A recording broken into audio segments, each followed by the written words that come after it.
Marcos 6. Nós veremos aqui em Marcos o que é a ação daquele que faz a obra de Deus e o que é o poder da incredulidade. Jesus chega na sua pátria e todos o desmerecem e começam a ridicularizar, escandalizar a Jesus, hein? E começam então a desmerecê-lo. Quem é esse? Esse aí, o filho do carpinteiro?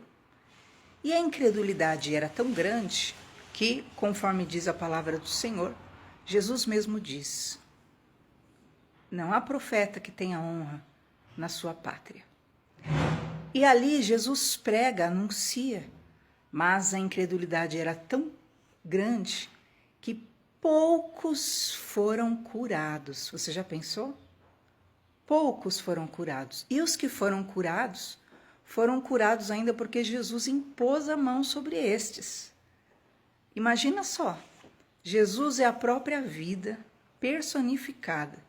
E para alguém, um dos poucos serem curados é porque ele pôs a mão em cima, porque só assim, para entrar ali a cura no grau da incredulidade e dureza do coração daquelas pessoas. Você vê o que é a incredulidade.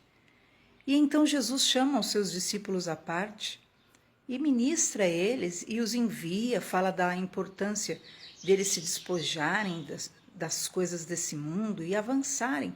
E quando eles encontrassem algum lugar tomado pela incredulidade, que eles batessem a sola dos seus pés, chacoalhassem o pó, a poeira e deixassem aquelas pessoas naquela condição, porque chegaria o dia do juízo.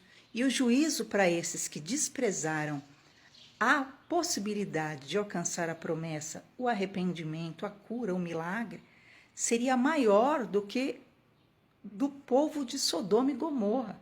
Porque o povo de Sodoma e Gomorra fora destruído e julgado porque não teve alguém que lhes pregasse e lhes anunciasse o arrependimento e nem ainda fizesse os sinais e milagres que aquele povo tinha acesso.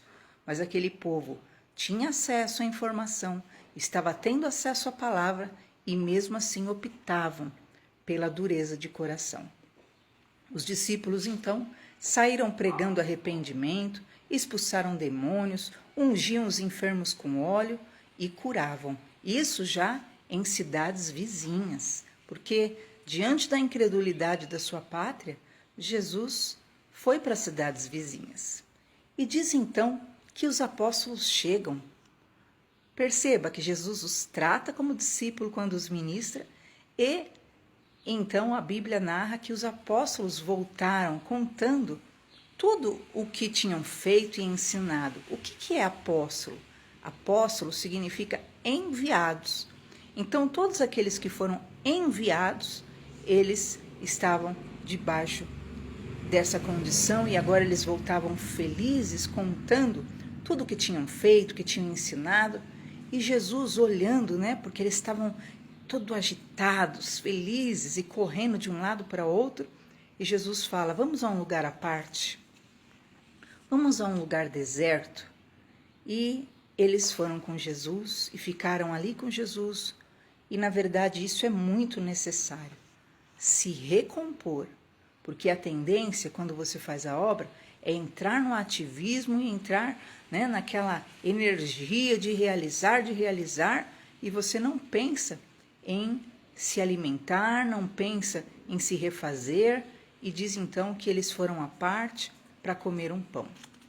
E ali juntos já se junta uma multidão enorme perto deles, e então ocorre já a ação da misericórdia e compaixão divina, que diante daquela multidão enorme, Jesus fala para os discípulos alimentarem elas. Mas eles não tinham condições para isso, né? E você vê que toda ação social parte do humano, né? Parte de corações dispostos. E então alguém oferece 5 pães e 2 peixes, e Jesus realiza o grande milagre da multiplicação e alimenta aquela multidão. Agora, depois de mais aquele feito, Jesus ordena que os discípulos passem para o outro lado. E esse capítulo 6 de Marcos mostra, na verdade, todas as dificuldades que um servo do Senhor, um enviado de Deus, enfrentará na sua caminhada.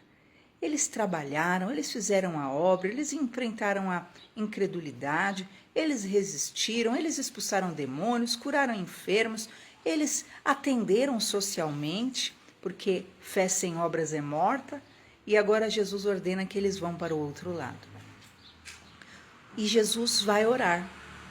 Enquanto eles vão enfrentar ali aquele mar para chegar do outro lado, era Betesda, diz então a palavra do Senhor, que começa uma tempestade e o mar começa a se agitar, e essa é uma realidade muito grande. Diz que aqueles discípulos se cansavam de remar, porque o mar lhes era contrário. E essa é uma realidade muito grande, que todo que está na obra enfrentará inevitavelmente. Você gasta sua energia, sua força, né, seu vigor, e de repente, se é por falta, né, daquilo que é se refazer espiritualmente ou não, porque Jesus tinha levado-os à parte para estarem só, se recomporem, mas de qualquer forma, haverá momentos que requer muita resistência. O mar lhes era contrário. E eles ali remavam e já estavam cansando. Estes que durante o dia inteiro estavam dispostos, felizes, e de repente você fala, meu Deus, mas agora já, né, estão cansados, né? E realmente as contrariedades da obra tentam te enfraquecer, te intimidar, fazer você desistir, desfalecer, te desgastar. Perceba, Jesus que mandou que eles fizessem aquele percurso. Quer dizer, eles estavam debaixo da palavra de obediência. Então, entenda bem, processos, contrariedades se fazem reais na caminhada mesmo de um enviado de Deus. Diz então que o vento contrário, então Jesus vem para perto deles, já era noite. Quer dizer, né? No momento sombrio, no momento escuro, que os servos do Senhor, os ungidos, já estão cansados, desgastados, Jesus vem. Mas eles estavam tão tomados pela situação, pelo desgaste, pela tensão, que eles acharam que Jesus era até um fantasma e começaram a gritar desesperados. E então Jesus os acalma, Jesus acalma a tempestade e então há bonança naquele mar, quando Jesus está ali novamente ao lado deles. Por que é necessário tudo isso? Toda essa história narrada em Marcos 6, para mostrar a todos nós que nós não somos super-heróis, nós não somos superpotentes, supercapacitados, nós precisamos de Deus o tempo todo. E por mais capaz que você se julgue ou se veja no meio da obra, você sempre precisará da mão e da intervenção de Deus, e a independência divina é fundamental para o sucesso na obra. Jesus é o que acalma a tempestade. Então você que está em alto mar, você que o mar lhe é contrário, você que está cumprindo o seu envio, mas tem vivido desgastes, você que tem sofrido com incredulidade, chacoalhe o pó, né, a poeira, e acredite na ação divina do Espírito Santo, que sempre estará ao seu favor. Faça a obra, realize o que é possível. O máximo que eles puderam, eles remaram. Enquanto cabia a força deles, eles fizeram. Quando já era noite, quando as forças já sucumbiam, quando eles pensavam que não teria mais jeito, então Jesus toma a frente, acalma a tempestade e realiza um milagre. E assim vai ser na sua vida. Confie em Deus, porque Ele não te desamparará. Deus abençoe em nome de Jesus.